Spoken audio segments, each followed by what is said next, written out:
Hello, I am Angelina, and just want to welcome you to the Purple Evolution podcast. And I am so excited today because we have such an amazing guest, and I'm just so excited I can hardly speak. So, anyway, his name is Daryl Davis. He is one of Armand's heroes. And we have been watching and reading about him and his purpose for like 5 years. And he just has such an incredible purpose.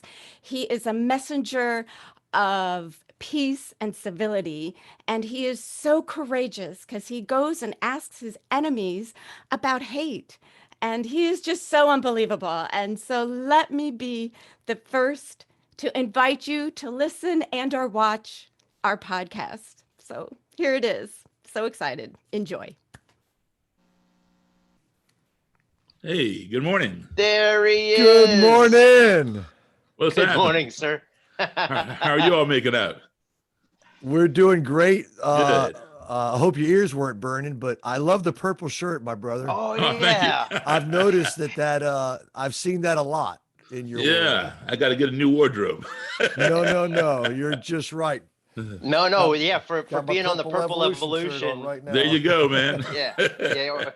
Or show him your mug. You got your civility, Purple Evolution my civility mug. too. Yeah. All right. All right. I invented the idea that if you put black and white together, it comes out purple. I know it doesn't, Okay. but that's what it does to me. All right, that's cool. I can buy it. When he said, Daryl's always wearing that purple shirt, it's perfect for our podcast. And then last night I was watching something you were on and you had on this bright yellow shirt. And I'm like, oh, no. How are you doing this morning, man? I'm hanging in there, man. Where you guys based? I'm in Orlando. Okay.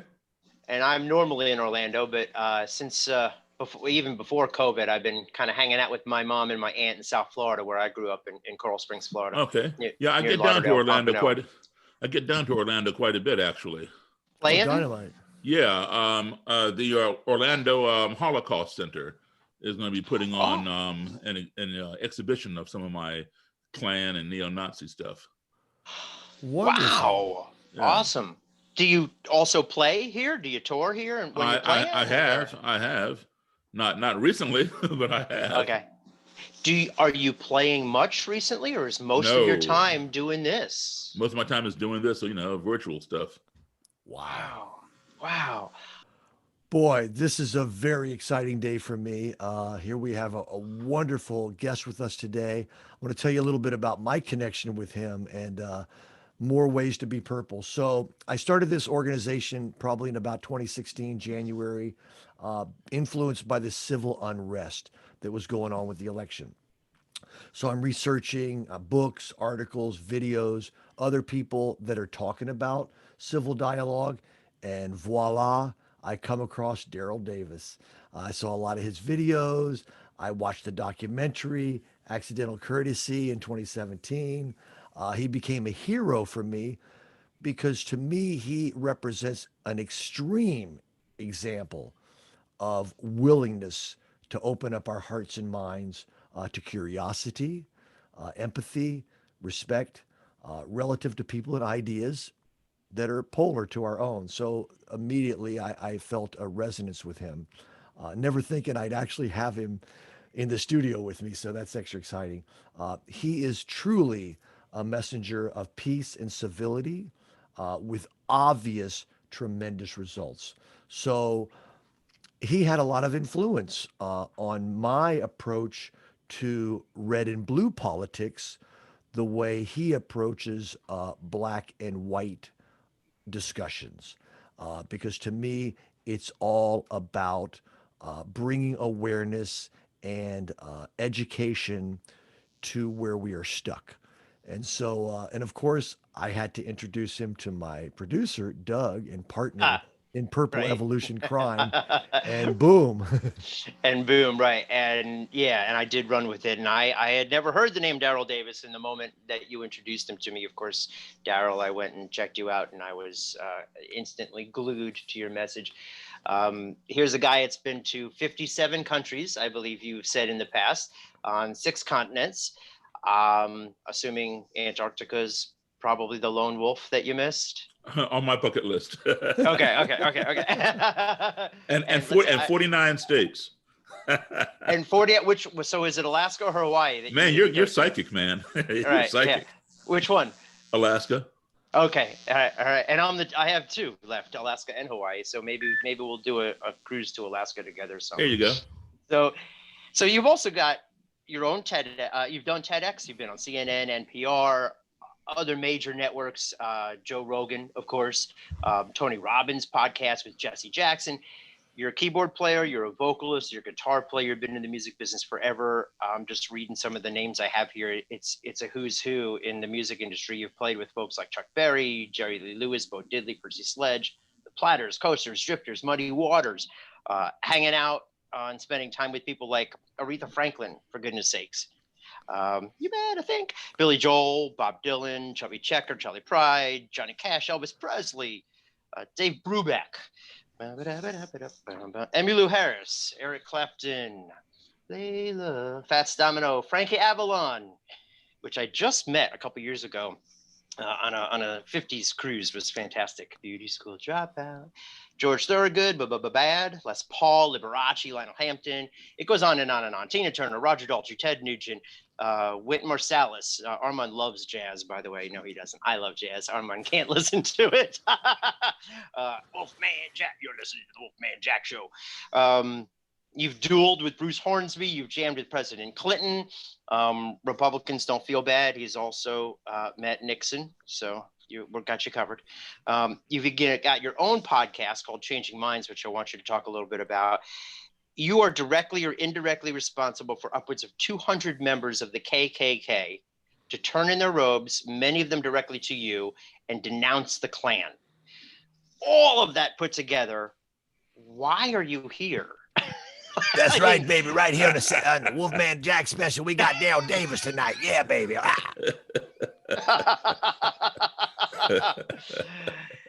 You could be anywhere right now. You could be going from Alaska to Antarctica and checking off your bucket list. Why? Yeah, but I want to be at the Purple Evolution, man. Okay. Woo! All right. Well, first of all, we appreciate that, and we can't understand why anybody wouldn't want to. But why are you? What is it that keeps you going, no matter how big or small the platform?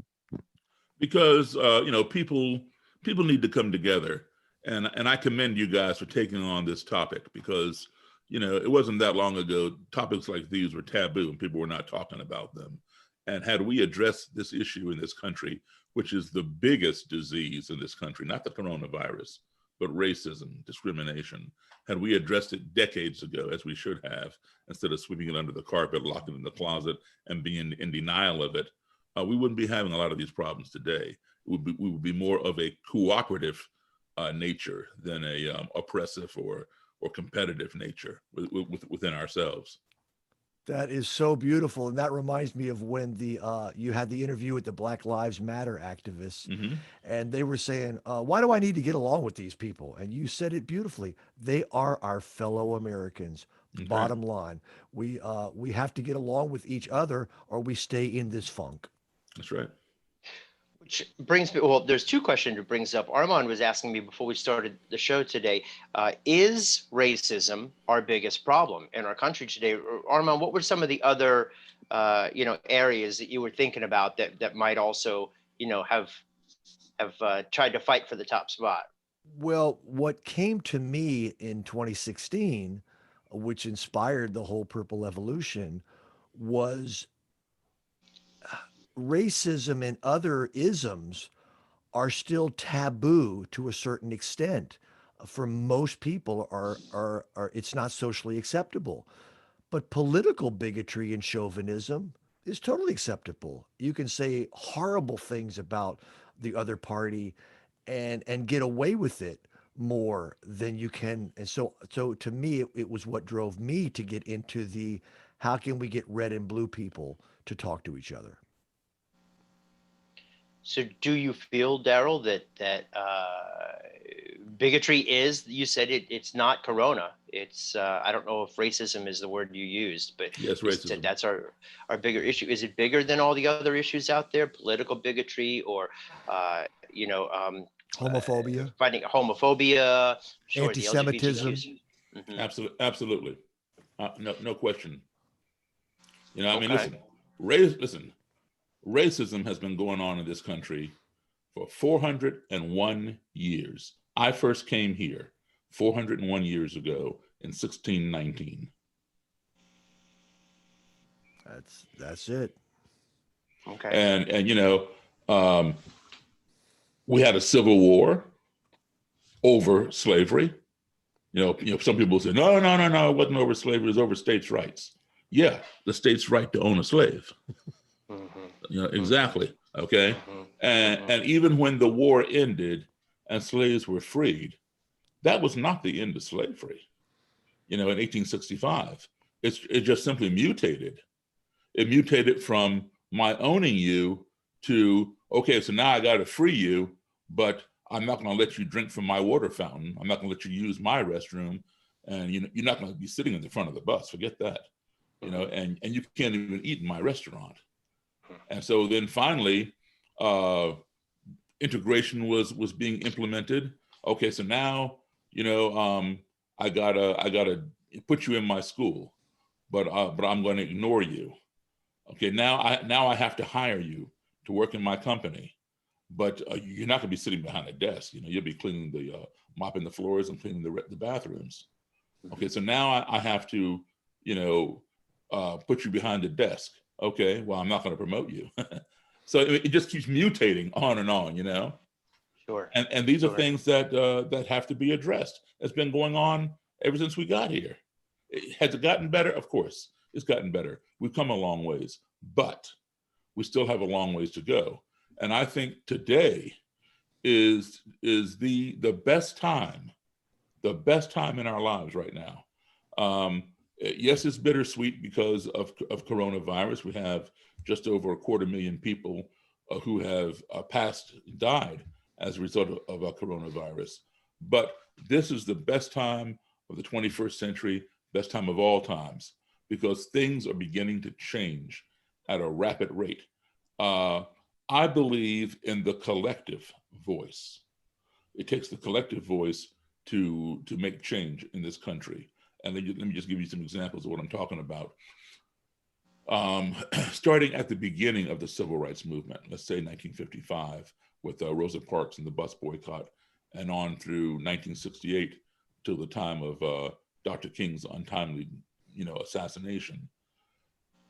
We've always had white people involved in our civil rights things. Not in abundance, but there were those who saw it and said, hey, you know what? This is wrong. I want to do something about it. I'm going to stand with these people and march with them, et cetera, et cetera. So they've always been there. And we were able to turn some pages slowly. But today, look at those marches. What's the difference between marches of yesteryear and today? There is a sea of white people. In the past, when the powers that be, which is a polite way of saying the white power structure, when they would look at these protests, these sit-ins, these demonstrations, these marches, they'd be like this, with their ears plugged. They shut us down, didn't want to hear about, we wanted the right to vote and we wanted this and that and the other. They want nothing to do with it. And so they shut us down and things move very slowly. Today, when they look at the power structure, looks at those marches, they see more and more people who look like them. So now they're pulling out their earplugs or else putting in the hearing aids and they're listening. And things begin to change like that. In the past, if a police officer were to be charged with something, it took months and months and months. And then usually he was, acquitted in court. Today it's happening, boom, boom, boom, within days. And there has been a larger ripple effect than we've ever seen before, a residual ripple effect, because these marches and protests were in the wake of George Floyd's lynching were all geared towards police. But the ripple effect was NASCAR banning the Confederate flag. NASCAR, which was ground zero for the Confederate flag. Of all places, the state of Mississippi removing the Confederate portion of their flag out. Who ever heard of such? You never would have thought the sovereign state of Mississippi.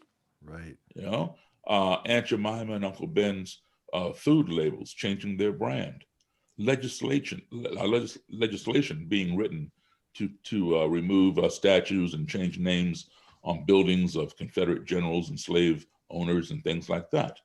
All happening, boom, boom, boom. What is the difference between the protests of yesteryear and this and now? It's the body of people. It's the collective. There are more white people, Black people, Hispanic people joining in together. And these are people who now we have, in part, the coronavirus to thank for that.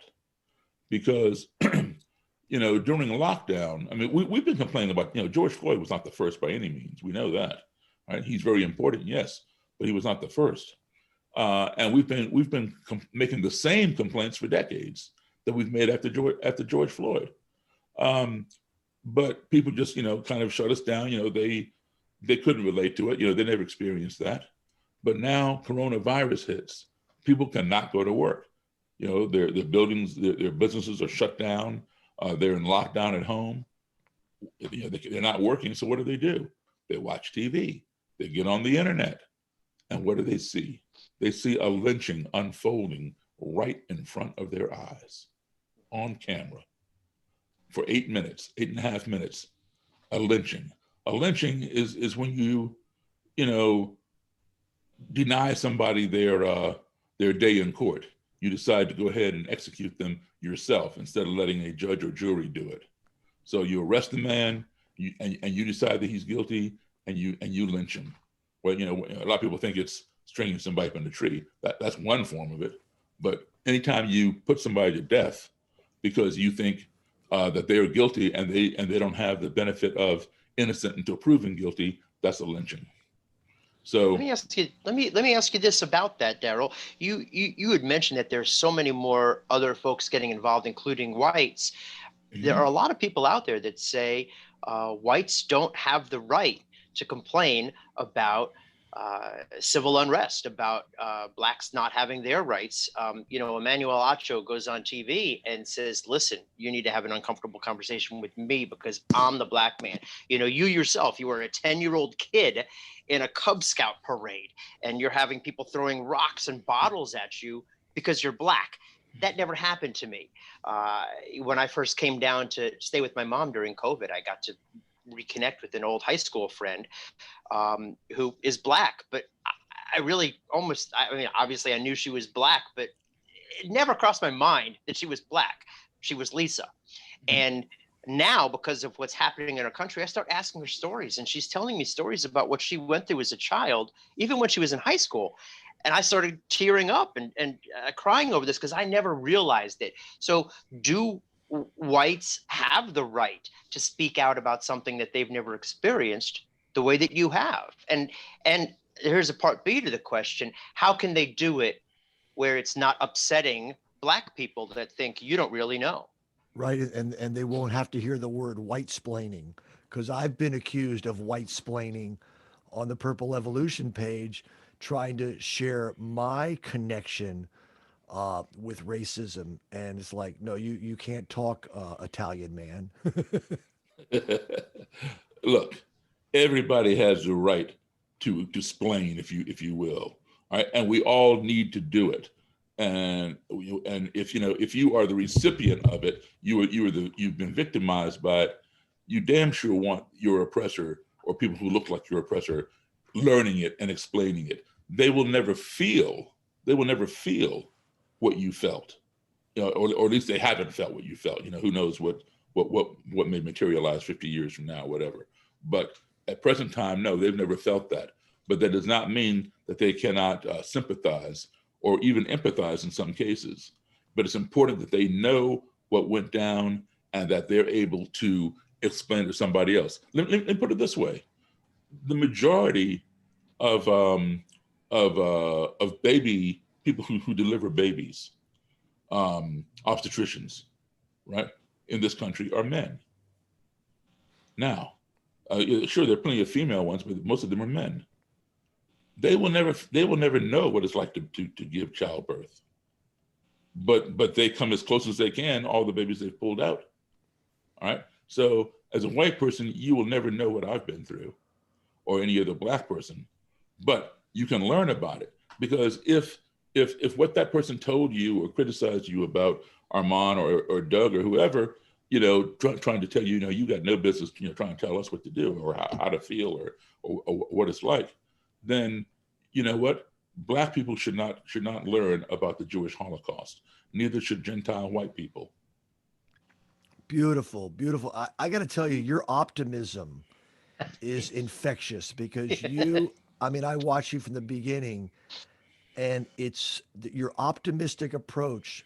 You've given me more hope about these times being beautiful times. Not only are there white people in America that are filling out those marches a lot more, this is an international movement that George Floyd's horrible lynching has inspired an international movement. We talk a lot in our spiritual group about critical mass. And I think that's what you're talking about, a certain number of people. We reach critical mass and women can vote. We reach critical mass and Black people can marry white people. We make critical mass and gays can get married. We are really at the precipice of a new critical mass, and that's It's not just awesome. It's not just the numbers in the critical mass. It's the makeup of the critical mass, the collective. Okay, which is back to what I was saying. So how did the coronavirus benefit us? Well, because the people are home and they're watching this thing on TV and they're like, "Wow, now I get it. That's what those people have been talking about for decades." Meaning Black people. I get it now. I can't believe I'm seeing this. Well, we've been seeing it for decades. Now you're seeing it, right? And so I have to do something. So despite the health risk that is currently present in our country and everywhere, these people went out into the streets. They left the sanctity and safeness of their own home and went out in the streets night after night after night, over 100 nights, to protest, what was going on with the police and the Black community. Those are white people who join in those things. So you got the mass, but you also have the collective mass. And that's what made the difference. Okay. Beautiful. So as I point out to people, Black people did not put Obama in the White House. White people put Obama in the White House because Black people only make up 12% of our population. So, and not all 12% of Black people are eligible to vote. Some are not old enough. Some are not registered. Others might be felons, so their right is taken away, revoked. Right? Others might be Republicans. Yeah, there you go. Okay, so, but hypothetically, let's say every Black person in this country, including newborn babies born this morning, could vote. That still would not be enough to put a Black man in the White House. 20 years ago, Obama or any other, and there have been plenty other qualified Black people to lead this country. He wasn't the only one, right, over the decades. 20 years ago, no Black person could have won the White House because the attitude was not there to a point where there were enough white people willing to add to that 12% Black people to say, hey, I like this guy's policies, check, he's got my vote. By 2008, enough attitudes had changed where there was enough critical mass of white people coming together and saying, hey, you know what? That guy has some good ideas. Check, he's got my vote. All right. So it was that collective that did it. And it's that collective today that's making these changes. And that's what we have to focus on, of how to bring people together. So if it takes you to explain something to somebody, you go for it. We get that collective going and we can make some serious change. That reminds me a little bit, Doug, you were talking earlier about percentages and, what percentage, what you want to share a little bit of that? Because he was kind of talking about the collective. Well, before we even go there, Daryl, you're a Black man. I'm not. You were a Black 10-year-old boy that had to face it, by getting hit with bottles and rocks. I haven't. So you had something in your gut that created the question that basically defined who you were going to be for the next 50 years. How can you hate me when you don't even know me? And, you know, and that in turn, from what I've heard you say, is what made you start to ask people that are specifically in groups like the KKK that are built around hating Black people. You went right to them to say, I just want to understand. How can you hate me without even knowing me? I mean, I'm a Jew, so I've had to deal with some of that. But growing up in Coral Springs, Florida, not a whole hell of a lot. If you're not Jewish in Coral Springs, Florida, you should watch out. You know, but so I haven't really dealt with anything in my life like that. So I don't have that inner drive as much as you do. You know, I cry and I get furious and I shake when I see things like George Floyd or I hear my friend Lisa's stories, but it hasn't happened to me. And so if I'm a busy dad and I have a spouse and I have 3 kids and a dog and a bird and 2 jobs and I have to pay these bills and now we got a second mortgage, but I want to do something, what do you recommend to people like that that maybe don't have either the impetus that you had or want to give an excuse like I don't have the time or the energy to go out and knocking on, you know, the door of the JCC or whatever. Right. What can they do that's a little bit easier for the general American working their lives? And, you know, nobody has to or should go out there on the front line and be knocking on people's doors and saying, hey, you know, why do you have a robe and hood in your closet and stuff like that? I get that, but there are plenty of roles people can play behind the scenes, which are just as equally important as a person on the front line. It's like a movie. You know, your favorite movie is your favorite movie because of the acting, because of the scenes or whatever else. And you all remember who starred in the movie, but do you know the name of the cameraman or the director or the guy who set up the stage and did all the blocking and all that kind of stuff? Probably not. But those people are just as important as the lead star to make the collective, you know? So if you're not comfortable on the front lines or don't have the time, then there are things you can do on the back line or on the sideline, as long as something is being done. Whether you're just talking to your friends at a dinner party, talk with them, get their input. If somebody makes a racist joke or anti-Semitic joke, don't just laugh at it or ignore it. You know, say, hey, you know, call them out on it. I mean, you don't have to, you know, slam their head against the wall or anything, but let them know how you feel. Even if it's not a joke against Jewish people, it could be against Muslims, it could be against gays, it could be against Blacks, it could be against, you know, somebody with muscular dystrophy, you know, whatever. Call them out on it and say, look, hey, because you will find, you know, you never know who you're talking to. And here's how it used to be. Let's say, I'm just gonna give you a hypothetical example. Let's say I'm walking down the street and there is a white guy and a Black guy up ahead of me. And they're having, I don't know either one of them. And they're having some, you know, vicious argument going on. You know, the white guy is calling the Black guy stupid and whatever else. I'm going to keep on walking right past them. I don't know what's going on.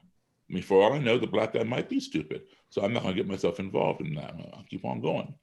But the white guy, as I'm walking by, calls the Black guy the N-word.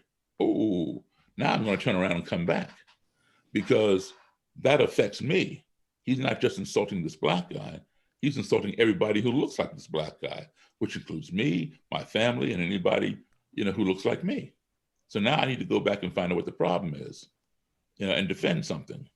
So, you know, if you're gonna argue with somebody or call somebody names, then make sure it's directed at that particular person, not that person's religion or their race or whatever. Okay, so that's how it was back in the day. If it was, let's say, a Black guy and a Jewish guy up ahead of me walking, arguing or whatever, and the Black guy is calling the Jewish guy all kinds of names, stupid, idiot, whatever else. Hey, I'm not Jewish. Even if you called him some anti-Semitic K-word name, all right? I'm going to keep on walking. I'm not Jewish, doesn't affect me. I mean, I think it's wrong, but it doesn't affect me. Let me keep on going. That's how people used to behave. We can no longer behave that way. Even though I'm not Jewish, that word doesn't impact me. I should come back and say, hey, whoa, whoa, whoa. If you got a problem with this individual, I don't care if he's Jewish or whatever he is, if you got a problem with him, then go to the source of the problem.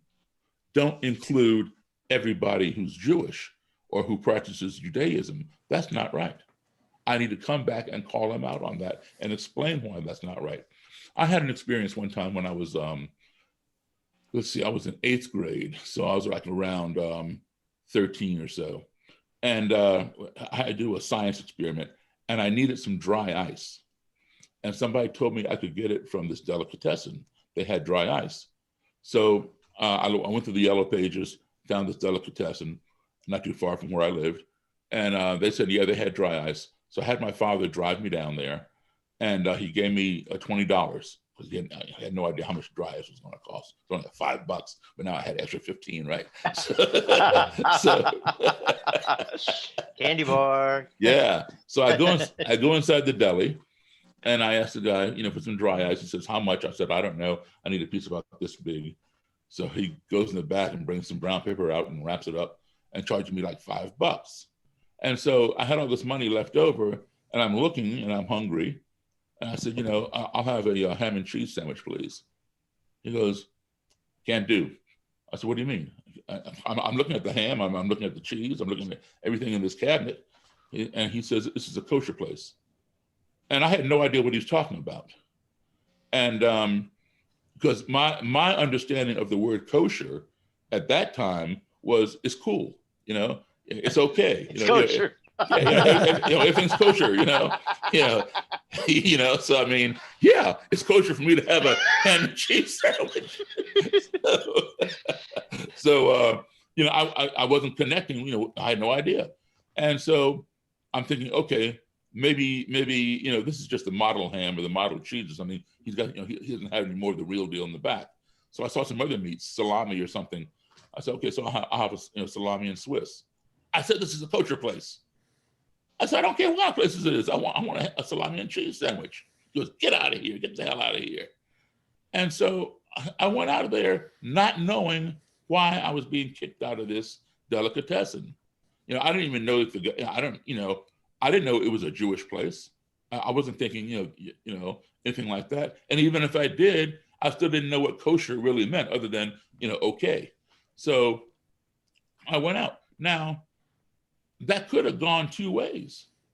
I could have become anti-Semitic because some Jewish person kicked me out of the deli and I don't even know why. All I did was ask for a sandwich.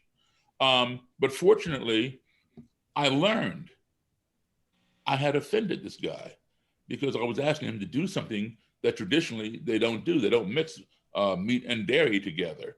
That's the definition of kosher, right? And I didn't know that. He missed an opportunity to educate me. So I wouldn't walk out of there, hating Jewish people or something. I didn't, but lucky for him, I might have come back and kicked his butt or something. But, these are opportunities that we all encounter. We all are ignorant to some things. And, when you see somebody's ignorance and you have the answer, it should be incumbent upon you to share it with them because, you're going to find yourself to be ignorant as to something and you're going to wish somebody had told you. Now, of course, he's thinking that maybe he's thinking, we don't know what he thought, that you're not ignorant, that you're being a jerk and you're just trying to get him to put the ham with the cheese when in fact, he may not know that you didn't know. I know that you say, I love what you say about ignorance being the cause, that ignorance that leads to fear, that leads to hate, that leads to destruction. The fear, hate, and destruction are all just symptoms. And it all comes down to the ignorance. But what if you don't know that someone is ignorant? What if you think they're just being an asshole? Which is what he might have thought you were being. Well, then ask, do you understand the definition of kosher? First of all, I'm a kid and I'm Black. Not that there are not any Black Jews, there are, but Gumby, Eddie Murphy played Gumby. He was a black Jew on Saturday Night Live. Yeah, well, so was Sammy Davis Jr. So was Little Richard at one time. Yeah. You know, At Bob one Dylan time.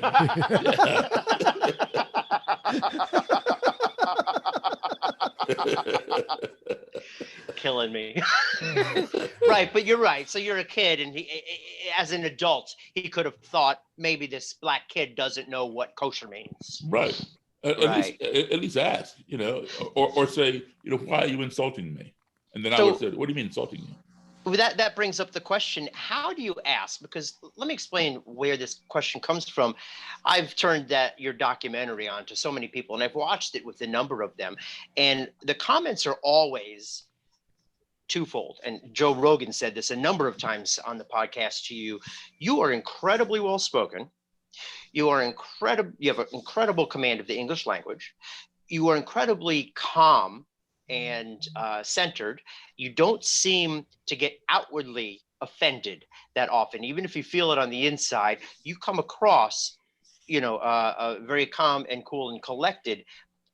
Do you have recommendations for folks that maybe don't have those skills? Joe even asked you, where did you develop,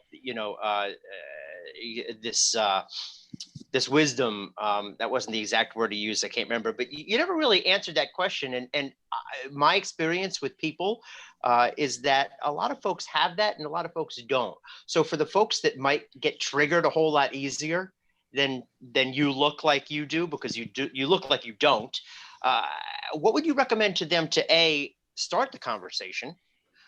If they're walking by somebody on the street and there's an argument and one of them says the N word or the K word or something like that, how do they come back and start the conversation without offending the other person and without being offended? Any tips there?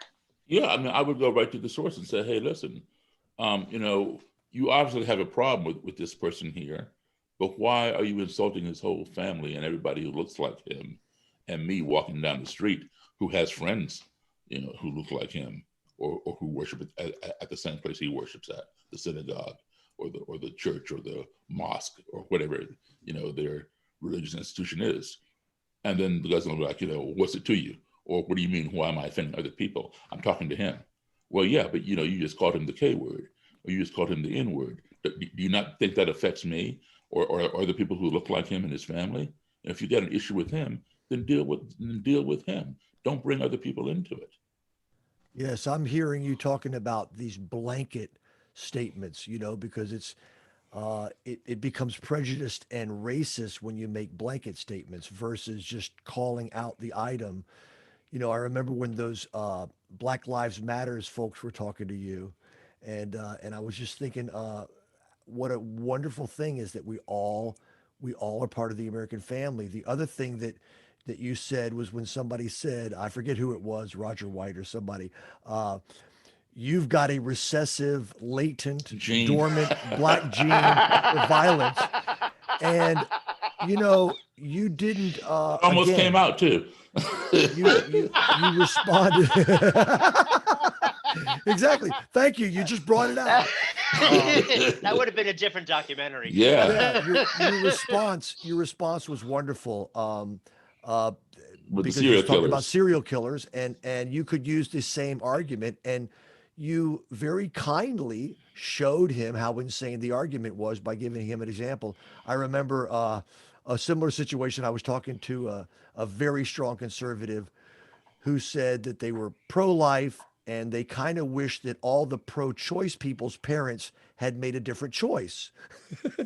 And I didn't get upset. I just went, that's interesting. I kind of wish that Hitler's parents and all the racist parents had made a different choice. And just by bringing it back to his world in a way he could Exactly. understand, we were done. We actually laughed a little bit and we were done. There's a couple of your optimism about what's going on now is really obvious out there because a lot of stuff has come up since George Floyd. Are you familiar with the movie Best of Enemies? Yes, and I had spoken to that man, the real guy, before he passed away. Yeah. Yeah, that was a life-changing movie that to me showed that we could do this. I mean, that was back in 71 and they were already doing those charrettes and doing what you do, a little bit of it then. The other thing is there's another organization that came out recently called Rednecks for Black Lives. And let me see what she says. She says, the organizer, Beth Howard, calling on her fellow rednecks and hillbillies to stand up for Black lives, urging Southerners to fight for racial equality. And the movement has been emerging since George Floyd. So yeah, there's some Yeah, big, awesome stuff. exactly. And that's what I'm talking about. It's that collective that is, making these changes. It takes all of us to work together, not just one group doing it. Now, it And also takes facing your fear, because yeah, when you, so you start talking. So for anybody who hasn't seen Accidental Courtesy, go get the documentary, which is available on Amazon Prime, and watch Accidental Courtesy. Listen to, I know I'm about to create the cardinal sin and turn someone onto a different podcast, but listen to Daryl's interview with Joe Rogan. It's a 2-hour, 45-minute podcast that is just incredibly, it's just incredibly well documented of what Daryl's done. But he took that question, how can you hate me without even knowing me? And he went to the KKK and started asking members the questions that he's talking about now, without being offensive and without being offended, just wanting to understand. And through that process, like I said in the beginning, upwards of 200 members, either directly or indirectly, have quit the Klan and turned in their robes. And during that process, Daryl, you must have had fear at some point. I mean, I assume you're human, and I assume that you felt some of that. You walk into the Silver Dollar Lounge and you see these 2 open booths that are reserved for KKK members, and you sit your ass down in one of those booths. There had to be some kind of, jitteriness in your gut saying, I might, have somebody come attack me. First of all, is that true? And second of all, if that happens in the conversation, let's say, you're walking down the street and you see that argument and you do interrupt them, and all of a sudden it starts to get really heated.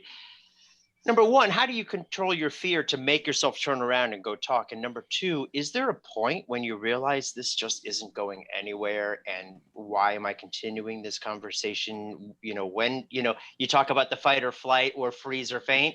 yeah. When is it time to flight? Well, that should be the first option. If you fear for your life, but there have been situations, where I've been attacked and I've had to engage in violence and hurt people, and send them to the hospital, send them to jail. After I beat them up, take them to court and beat them there as well. Fortunately, those have been few and far between. But when you are dealing with people like that, yes, you can expect that. Not every time, but be aware that potential does exist. So don't be caught off guard if somebody, without warning, decides to smack you in the face because they don't like you. It's like, you see a cockroach walking across your floor. First thing you do is go over there and stomp on it. People are like that, and that's what they consider you to be. They're not going to explain anything to you. You're not going to tell the cockroach, why you're stomping on them. And that's how they feel about you. Whether you're Jewish, Black, gay, whatever it is, they despise. They have gone so far. Their hatred has gone so far to motivate them to go and join a group that practices hate, that has a history of lynching people, bombing churches, dragging people behind pickup trucks, and things like that. Somebody who would go and join a group like that, that tells you something. And when you walk into a room filled with those kinds of people, it's quite possible they may turn on you. So be ready. So how do you build up the courage to go ahead and turn around and come back to the person and say, I got to ask you a question. You just called him an N. That affects other people too. And why are you offending a whole Black race? How do you get the courage to do that? Because I realize that if I don't, I'm empowering him. I'm enabling him. I'll have to send you a picture. You can put it on your podcast or something. I interviewed the Imperial Wizard, the national leader of the Klan, who had the biggest Klan group in this country just a few years ago. He was murdered 3 years ago. But anyway, he's in his robe and hood, and we're posing for this picture. And his hood, the pointy cap, was a little bit askew on his head. So I just reached over there and fixed it for him. Oh my God. And I got a picture of me doing that. And I'm going to send it to you. And, and people are like, why would you touch his Robin Hood? Why did I do it? I was disempowering him. Okay, because that Robin Hood exudes so much power to them, and it exudes fear to everybody else. All right. So I want to let him know, hey, you know what? You're just a human being. Your Robin Hood mean nothing to me. And the Robin Hood have no power over me. And you look like crap with your hat sitting on your head askew. So I'm going to fix it for you so that you'll look good in this picture. Wow. Wow. There's so many references. I keep thinking back to, some slogans and things like hate the sin but love the sinner. Mm-hmm. And the word effective. I've been thinking for years, do I want to be right or do I want to be effective? If I tell somebody who's bigoted what's wrong with them, maybe that's right, but it ain't effective. What's Mm-hmm. effective is looking for what's right about them and to Mm-hmm. seeing beneath that and maybe finding out where the fear comes from. Um, it's just amazing. It's just amazing that I mean, and you can get, real semantic about it or whatever, like a lot of people say, we want people to be anti-racist. Well, maybe not. Maybe we want them to be pro-humanist. Beautiful, beautiful. Wow. Always go Yeah. back to the positive and Oof. pro. Now, obviously for me, it was more of the hatred that I was seeing of the red towards the blue and the blue towards the red that got me involved in this because a recent study came out that said 70% of Americans believe if the other party is in power, it's the end of America. Now that's a lot of people Mm-hmm. to hate on a lot of people. Mm-hmm. And so to me, it's the same energy that we have to diffuse, but we're talking about a whole different thing. I think, and a lot of this has come over the last 4 years. And we have to take a look at what is different about this particular election cycle and candidates than those of prior, of before 2016. One of the things is this: most candidates, say Obama, Clinton, Bush, Reagan, Carter, whoever, they have one base that supports them, and everybody within that base, they like each other. But this time, this guy who's in the White House right now, Donald Trump, he has two bases, and we have not seen that before. All right. I've said this many times and I'll say it again. Not everybody who votes for Donald Trump is a racist, but every racist votes for Donald Trump. So there you have your two bases. You got these people here who are not racist at all. I have a lot of friends who supported Donald Trump. They're not one bit racist. They may be naive about certain things and they're voting for a racist or whatever, but they're not racist themselves. And then you got all these people that I know, that I deal with, the white supremacists. They're all voting for Donald Trump. So you got two separate bases, and these two bases do not like each other. They like the man in common, Donald Trump, but they don't like each other because the non-racists, they would never want to be associated with neo-Nazis and KKK people. And the white supremacists over here, they don't want to be associated with those people because those people over here, the non-racists, they're an embarrassment. They have Jewish friends. They got black friends. Their daughters are married to black guys. They're race traders. So they don't even like each other, right? Even the different groups in the KKK don't like each other. You Yes, said exactly. there's even infighting. Exactly. So Yeah. what is it that these two people, or rather these two sets, have in common with this one person? This is Daryl Davis talking. This is, I don't have any psychology background or anything like that. So I'm just giving you my opinion of what I have observed. People are wired differently. It doesn't make somebody better or worse than the next person. I'll give you two examples first, then I'll get to the point. How we learn. Some people can learn orally. You can tell them what to do, explain something, verbally, and they get it. Others, they're visual learners. You got to draw it out. They got to see it, and then they get it. All right. One is not better than the other. It's just how we're wired to learn. Some people are wired to do most things with their right hand. It doesn't mean their left hand is unfunctional. They're just predominantly right-handed or left-handed. Then you have those very few who are ambidextrous, right? But you're either left or right, predominantly. All right. So people make decisions also depending upon how they're wired. Some people are wired predominantly emotional and less dominantly logic, and others are wired predominantly logic and less dominantly emotional.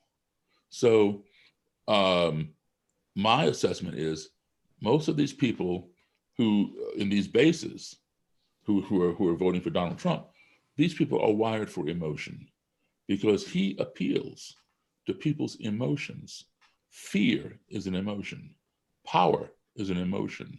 Hatred is an emotion, and that's what if you're wired for emotion, it doesn't matter if you're black, you're white, you're rich, you're poor, you're fat, you're skinny, you're Jewish, you're gay, you're whatever. If you're wired for emotion, that's what appeals to you. That's what talks to you. You cannot convince anybody who's wired for emotion by presenting a logical, data-driven answer to their question. It will not change them. You got to find some emotional thing that's the opposite of their emotion, and then they can relate to it.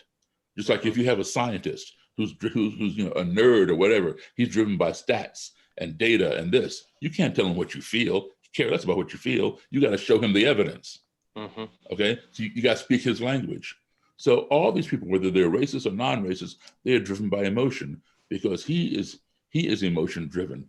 They're bringing rapists across our border. They're bringing murderers and criminals. They're taking away our culture. They're doing this. They're doing that. And I'm the one who can save you. Yeah. That's emotion. Mm-hmm. Appealing to that base. Exactly. Sure. So actually, before you even engage somebody in conversation, acknowledging to yourself that they may not be coming from the same learning modality as you, and you may need to change it up to even have any kind of an impact on them seeing your point of view. If you ask somebody a question, for example, say, what's your idea on such and such? If they say, well, I think da da da da, they're driven by logic. If they say, well, I feel that, they're driven by emotion. That's put. Right in alignment too with some studies that I was doing.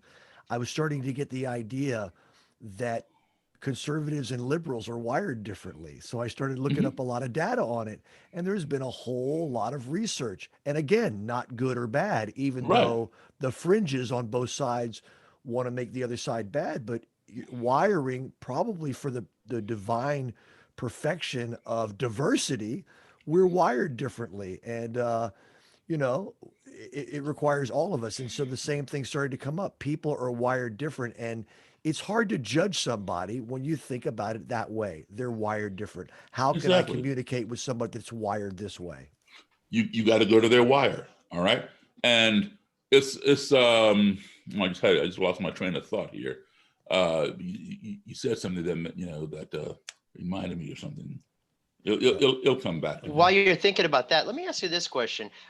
You talk about doing some things that sound like you're acting in love just for the sake of acting in love. And yet you just said something about fixing the Klansmen's hat. Yeah. Mm-hmm. Hood, thank you. Reminded me of a dunce cap, but we're not going to compare the two. It sounded like you were doing it just to be kind, but then you said you were also, I think the word you used was disempowering. Is that the word you used? Yeah. So here, me, I'm a God bless the planet Earth kind of a guy. Let's help people. Let's do good. I'm the bleeding liberal. So when you talk about loaning your bus to Klansmen to go to a rally because they won't be allowed to rent the buses anymore because people throw rocks at them and hurt the buses, you loan them your bus. They go to this rally to talk about hating Black people, and then they come back and you invite them in for food and drink and fellowship. Mm-hmm. To me, that sounds like you're doing it you're acting in love just for the sake of acting in love and respect, or taking that family to see their the husband and father in the prison, just because they didn't have any other way of getting there and visiting. Are you also doing it to make a statement of disempowering, like, hey, here's a black man doing something for you that even your own race, isn't doing for you? Or is it just in love, or is it a combination? I'm kind of curious about where that is. It's probably a combination. Initially, it was just in love. I mean, hey, people have a right. We may not like their rights, and we don't have to respect their rights. I mean, we don't have to respect what they're saying or what they stand for, but we have to allow them the right to do it. We have in this country, we have the right to hate, but we don't have the right to hurt. So when you cross that line, that's when things go awry. But you can go up to that line. So the guy had been good to me. I mean, I didn't agree with his ideology and stuff. He needed a bus to take his guys to a rally or a march. I checked my calendar. I wasn't gigging that day. I said, hey man, you can have my bus. Just put gas back in it. Wow. And that really impacted him. I had no idea what that was going to do for him. Yeah, the man needed a bus. I know. Listen, the man needed a bus. Do you realize how simple that you make that sound? But to me, that's how it is. Okay, listen. Listen. Needed a bus. 2 years ago, I went to a rally. A Klan rally in South Dakota. I got invited. They invited me to come to the rally and to their meeting, right? So I went, and they were located about 20 minutes from Mount Rushmore. All right, so I knew Mount Rushmore was around there. I wasn't actually sure how far or what. And I said, "How far are we from Mount Rushmore?" And said, "Oh, just 20 minutes."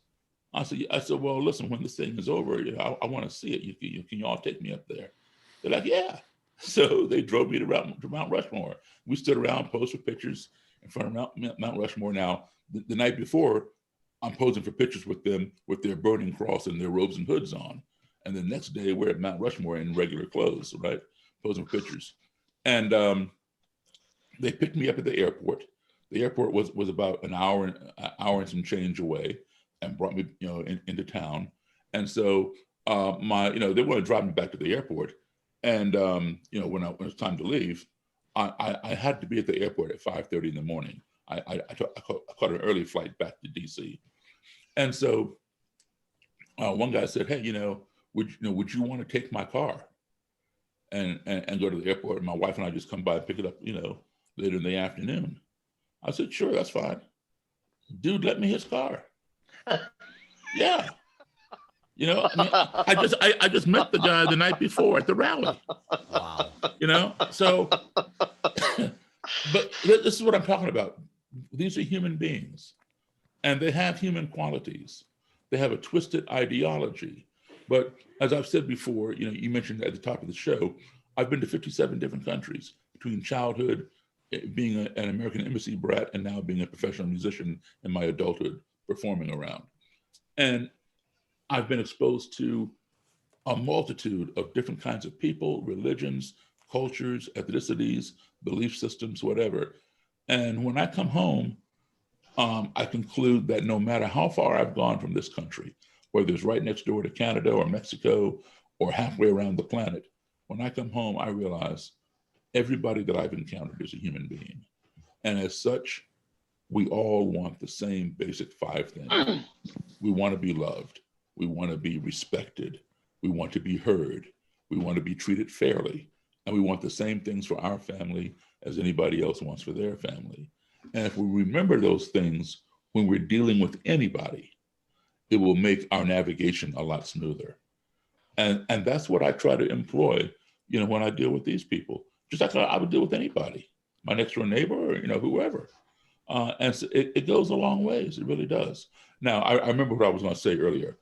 We're talking about disempowering and this and the other. One's perspective is one's reality. Whatever you perceive is your reality, whether it's real or not. If you perceive it to be real, it's like, you take a kid to a magic show and David Copperfield makes an elephant disappear off the stage, the kid said the elephant disappeared off the stage. That's his reality. All right.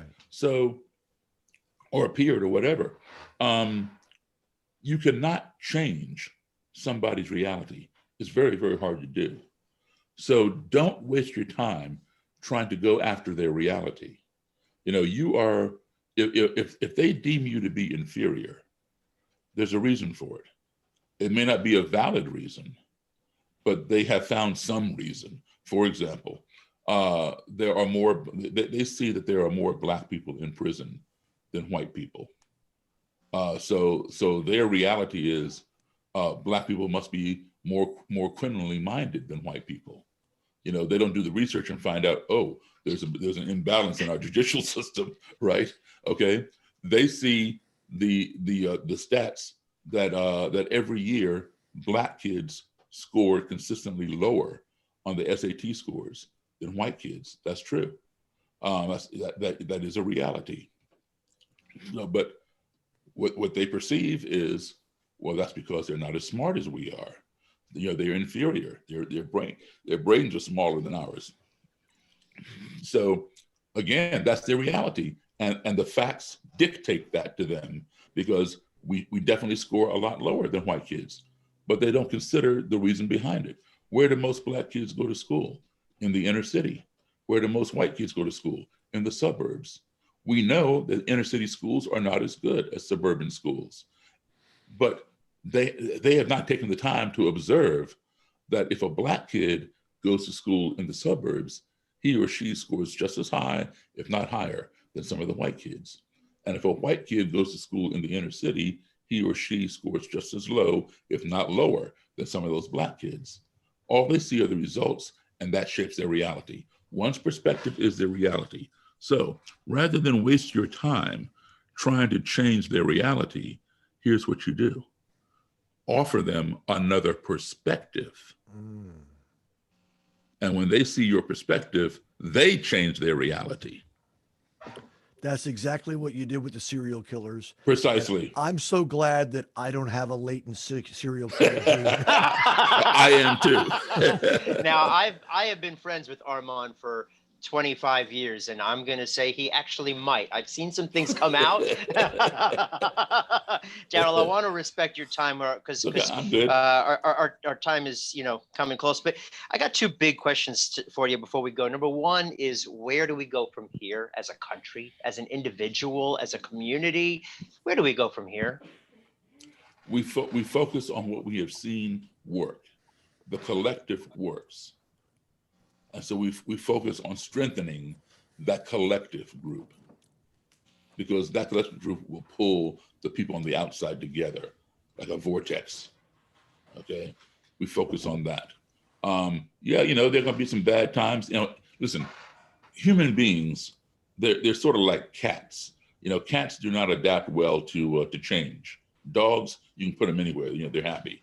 You try to move a cat from house to house, it freaks out. So. A quick example, out of high school, I had a summer job one time for about 2 months as a mover, working for a moving company. And we move people, from one house to another house within the same city, or from Maryland down to Florida even, everywhere.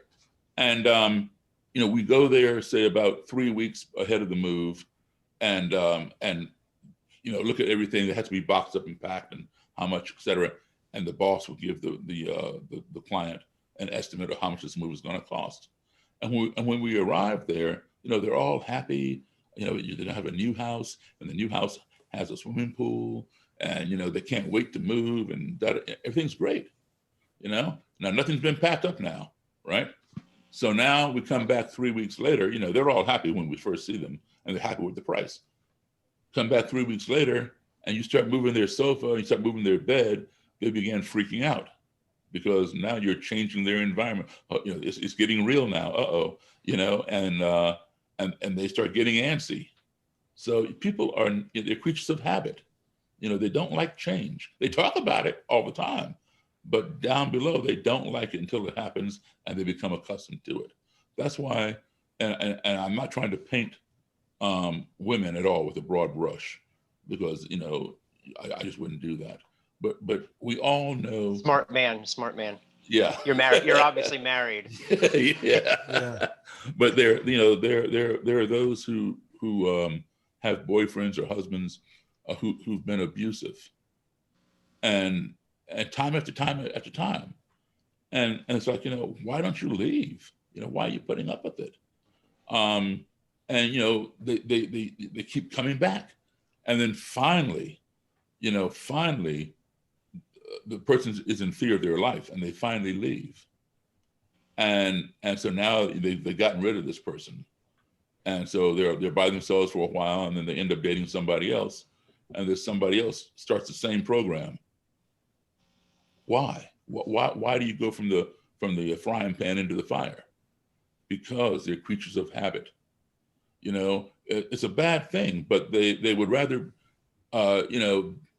be comfortable with that which is familiar to them than try to change something. The devil, Yeah. It's easier. So we have to get out of that mentality and realize anytime you're going to change something, there's going to be a little bit of upheaval, a little bit of civil unrest. But you get used to it. Listen, hey, we're all having to go through coronavirus. We were forced to learn Zoom, and so now right. I just thought it was a show that was on in the 70s, and now I know. That reminds me of that old slogan. Let me see if I can remember it. We'd rather have the discomfort of familiarity than the unfamiliarity of change, something to that. Right. And one thing also that I feel very much in common with you is you exude to me this idea that at our core, 99.9% of us are decent at our core. And if we can just get to that core with each other, boom, the other shit will go away. Exactly. And one of the things that is on the horizon that we don't see being talked about in the media, even though the media knows about it, is this change that's going to occur in 2042. That shift. And while there are tons and tons of white people who embrace that, say, hey, it's evolution, that's what happened, I'm cool with it, whatever. There's a certain percentage who are becoming unhinged by it, and they're trying to stop it. And a certain percentage won't actually understand how it's going to change them until you move that couch in 42 exactly. When it happens. Exactly. And then they'll be, freak out. And listen, prime example, you guys are old enough to remember 1999, right? So the Y2K. Y2K, man, the end of the world. The world was going to collapse. My VCR will stop working. The computers and the banks are going to go crazy. I better go get all my money out of the bank and hide it under my bed. The whole 9 yards, right? So 2042 is the white supremacist Y2K. And that's why they are freaking out right now. That's why they're stepping up their recruitment efforts to stop this change. Because for them, it's the end of the world. Well, Daryl, again, respecting your time, you say that you have to do what you do. And even though I know where you're coming from when you say that, I also want to honor and acknowledge you that people don't have to do anything, no matter how much they're called for. You have chosen to listen to your heart and do what you do. And I just want to acknowledge, I don't even know if you have an idea of just how incredible you are as a human being and what you stand for and what you're willing to do what you know is right. You're an incredible human being. And if the folks that are listening to our show get anything from today, a little nugget, then I am thrilled beyond belief. I could be talking to you for the next week and not run out of goosebumps just sitting with you. No, seriously. Agreed. So really appreciate that. How do we support you and your mission or your work? I'm looking at some things here I've written down. I know you have your own podcast. I see you've got minds.com and change.minds.com. You've got your new 501c3, the museum, your book. When the hell is your new book coming out? You said you were putting out a new edition. When's it coming out, man? I finished writing it over lockdown, and right now it's with the agent, being edited, and then it'll be pitched. All right, all right, all So right. 2021, Good, good. definitely. Okay, so how else can we support you and what you're after? You know, walk. The best way to do it: walk across the cafeteria. And what do I mean by that? You know, and especially in metropolitan cities, you know, we go to schools with different people. We go to workplaces with different people. We might even work in the same cubicle with somebody different, because you know we're being paid to do that and finish this project. But then what happens at 12 noon? If we're in school or at the workplace, we go to the cafeteria to get something to eat for our lunch break. And what do? Blacks sit with blacks, Hispanics sit with Hispanics. You know, we self-segregate. Does that mean that we're racist? No, it does not mean that at all. People tend to feel more comfortable around people, you know, that they're familiar with, who maybe share the same language or same, you know, culture or whatever. And that's fine. Now, if those people were to say, no, you can't sit with me because you don't look like me, then yes, you know, you're crossing that line into racism or whatever. But what I say is this: once or twice a week, walk across the cafeteria and sit with somebody else that you're not familiar with, because we all have a lot to teach and we all have a lot to learn. And you might make a new best friend and learn things that you never knew before. And it doesn't even cost you any money. Just walk across the cafeteria and have a seat at somebody else's table and introduce yourself. Thank you. That's Thank beautiful. you. I will say the idea of having a best friend, the way you have described Daryl, that And then lend them your bus. yeah, I could lend them a bus, but that's a whole nother step to find the decency and to find the humanity beneath the bullshit. To have a best friend. I mean, I've got some prejudiced friends, but I have no KKK or white supremacist best of friends. Yeah, I mean, I know a couple of French horn players, but let's not get out of line. I know a few jazz musicians. So minds.com, I know you've also promoted change.minds.com. Are those still both active? Yes, and they're not mine. They belong to a friend of mine. But yeah, I do promote them. My website, of course, is daryldavis.com, DAROYL, Davis.com. I do have my 501c3. If anybody wants to make donations, you know, email me, Daryl at daryldavis.com. And the book, they'll be able to find out about that on your website when it is actually ready to be? Absolutely. Absolutely. Okay. That Wonderful. will be another clandestine relationship, or is it called something different? It's called The Klan Whisperer. And nice. Clandestine Relationships, that came out at the end of 1997, beginning of 98. So a lot of things have changed since then. We've had a Black president, we've had more immigration, we've had Donald Trump. So all of those stories are in the book, as well as the previous ones. So I update, you know, I tell the previous stories, and then I update them, and I have new stories. So this is the comprehensive one. Can't wait. Okay. Hopefully it'll be on Audible. Yes. Yeah. Are you going to record it for Audible or for an audio book sometime with your voice? I don't know if I'll use my voice or have somebody else do it. Oh, your voice. That's my vote. I vote. I vote for Daryl's voice. I know we Wow. don't count for shit, but that's my vote.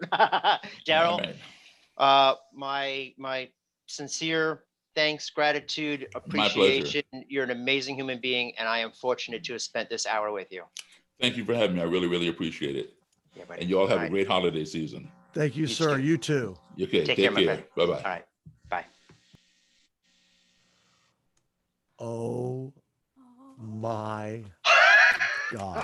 What the fuck? What do you even say to that? Like, what am I doing with my life? I want to cry. Yeah, me too. Yeah, you know what? Okay, you got me here. I didn't hear the other side because I was just listening, but just the energy, like I just kept going, oh, I want to cry. It was just so, just by watching, I could tell how incredible of a man he is and how the two of you were just like really enjoying learning about him and his, what he does. So It was pretty perfect. I think what you set out to do, Doug, got done and more. I don't know. I enjoyed our Daryl Davis than any of the other Daryl Davises. Maybe it was so comfortable for him to be in our scene. Man, You sure just did seem talk relaxed and talk just talking. about one of us though. I kindred freaking spirits all the way, The and dude needed funny, a and he laughed. bus. Dude needed a bus. I mean, he made it very, very simple. You want to take my car? Uh, I mean, I am driven, but a lot of it was not because of optimism. It was because I saw the world burning and I wanted to pour some water on it. You know what? He's right.